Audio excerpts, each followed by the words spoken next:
Hello everyone, welcome to our channel. दोस्तों, आज हम बात करते हैं समाजीकरण के बारे में। तो जो सोशलाइजेशन होता है यानी समाजीकरण, समाजीकरण ही वही सीख है जो कि एक बच्चे को एक जैविक प्राणी से सामाजिक प्राणी के रूप में परिवर्तित करती है। तो इस सबसे पहले इसका अर्थ पढ़ लेते हैं कि जन्म के समय बच्चा केवल एक जैविक प्राणी होता है। उसके पास ना तो कोई भाषा होती है और ना ही वह चल फिर सकता है और ना ही वह जानता है कि उसे किस तरह का व्यवहार करना चाहिए। सामाजिक सीख के द्वारा ही उसे परिवार में धीरे धीरे उन सभी कार्यों को करना सिखाया जाता है। सीख की प्रक्रिया तथा दूसरों के व्यवहारों का अनुकरण करके बच्चा धीरे धीरे अपने परिवार, समाज तथा अन्य अनेक दूसरे समूह की आशाओं के अनुसार व्यवहार करना सीखने लगता है। तो उसके उसके मतलब ये है कि जब बच्चा कोई पैदा होता है तो वो एक सिर्फ जैविक प्राणी होता है। उसे नहीं पता होता कि उसे कैसे व्यवहार करना है समाज में, और उस समाज जो है उससे किस तरह की आशा रखता है। और जो भी कुछ वो सीखता है वो अनुकरण के जरिए सीखता है। तो सबसे पहले वो अपने परिवार के सदस्य यानी अपनी माँ का, अपने पिता का अनुकरण करता है। उसके बाद वो धीरे धीरे जब जैसे जैसे बड़ा होने लगता है तो वो बाहरी दुनिया में जैसे पड़ोस और खेल के साथियों का अनुकरण करके सीखता है। तो इस प्रकार जो सामाजिक सीख की वह प्रक्रिया जिसके द्वारा एक जैविक प्राणी सामाजिक प्राणी के रूप में परिवर्तित होता है, समाजीकरण की प्रक्रिया कहलाती है। मतलब जो कि एक जैविक प्राणी को सामाजिक प्राणी के रूप में बदलती है, वो समाजीकरण की प्रक्रिया कहलाती है। और ये प्रक्रिया जो होती है यानी सीखने की जो ये प्रक्रिया है जीवन भर चलती है।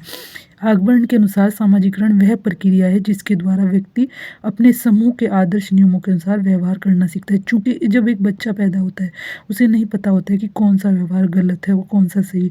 तो उसका परिवार और समाज उसे बताता है कि उसका जो समूह है यानी उसका जो समाज है उसे उससे किस तरह के व्यवहार की आशा करता है और समाज के साथ अनुकूलन के लिए उसे किस तरह का व्यवहार करना चाहिए। अब आता है समाजीकरण की विशेषता है। सबसे पहले नंबर पे आता है कि सामाजिक सीख की प्रक्रिया। सामाजीकरण जो है ये सीख पर आधारित है, यानी जो भी हम ये कोई भी जन्मजात प्रक्रिया नहीं बल्कि जन्म के बाद की प्रक्रिया, यानी हम सीख के द्वारा ही अनुभव, प्रयत्न और प्रशिक्षण के द्वारा हम उन गुणों को सीखते हैं जिसके जरिए हम समाज में अनुकूलन करना सीखते हैं। तो ये पूरी तरीके से सीख पर आधारित है। दूसरे नंबर पे आता है सांस्कृतिक सीख का समावेश।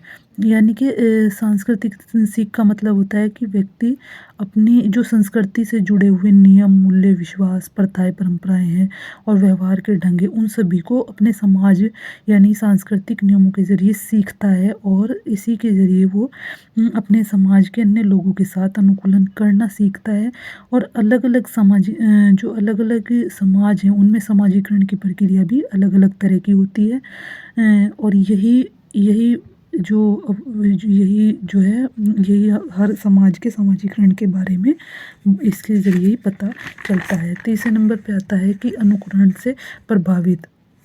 जो समाजीकरण की प्रक्रिया है ये पूरी तरीके से अनुकरण पर आधारित है, यानी कि हम अनुकरण के जरिए ही दूसरे सदस्यों से, चाहे वो परिवार हो चाहे परिवार से बाहर के लोग हों, अनुकरण के जरिए ही किसी व्यवहार को करना सीखते हैं। और यह अनुकरण की प्रक्रिया ही चाहे वो खेल के साथियों से हो, हमारे जो अवचेतन मन में जो है अपना स्थान बना लेती है और हम धीरे धीरे समझ जाते हैं कि हमें किसके साथ किस तरह का व्यवहार करना है। चौथे नंबर पे आती है निरंतरता। सामाजिकरण की जो प्रक्रिया होती है वो निरंतर चलने वाली प्रक्रिया, यानी एक बचपन से लेकर आजीवन भर यानी बुढ़ापे तक चलने वाली प्रक्रिया है, जिसमें व्यक्ति जो है समय के साथ साथ एक के बाद एक अनेक तरह के व्यवहारों को सीखता है और समाज में हर तरह की जो गुण हैं, जो प्रशिक्षण है वो उन्हें लेता है, जिससे कि वो समाज का एक परस्पर सहभागी सदस्य बन सके। पाँचवें नंबर पे आता है आत्म का विकास। आत्म के विकास का मतलब होता है कि जब हम दूसरों के विचार और नज़रिए से अपने आप को देखते हैं, तो ये आत्म का विकास भी समाजीकरण की प्रक्रिया के द्वारा ही होता है। जब कोई बच्चा अपने जो है परस्पर जो है एक दूसरे से मिलता है, अपने चाहे खेल के साथी हों या बाहरी लोग हों उनसे मिलता है, तो दूसरे लोग उसके बारे में किस तरह के विचार रखते हैं, उसे किस तरह का कहते हैं, इससे जो है उसके आत्म का विकास होता है। और ये आत्म के विकास की प्रक्रिया है, उसमें उसका सामाजीकरण करती है। छठे नंबर पे आता है अनुकूलन का गुण। समाजीकरण की प्रक्रिया जब श्रेष्ठ रूप में होती है, यानी कि जब सही तरीके से का समाजीकरण होता है, तब बच्चा जो है अपने समाज से सही तरीके से अनुकूलन करना सीखता है। अगर उसके व्यवहार में अगर जो उसका समाजीकरण अगर सही तरीके से हुआ है, तो वो सभी सदस्यों के साथ सही तरीके से अनुकूलन कर लेगा। 7वें नंबर पे आती है एक सापेक्षित प्रक्रिया। सापेक्षित प्रक्रिया का मतलब है कि हर स्थान की, हर जगह का जो समाजीकरण होता है, हर सोसाइटी का, वो अलग-अलग तरह से होता है। तो इसे हम कभी ये नहीं मान सकते कि एक स्थान पर यहाँ जो चीज़ें मान्य हैं वो दूसरे सोसाइटी में मान्य होगी। जैसे कि जो पश्चिमी जो समाज है, उनका जो समाजीकरण है, वहाँ जिस तरह से स्वतंत्रता दी गई, उसे हमारे समाज मान्य नहीं करता, यानी उस पर मान्यता नहीं देता।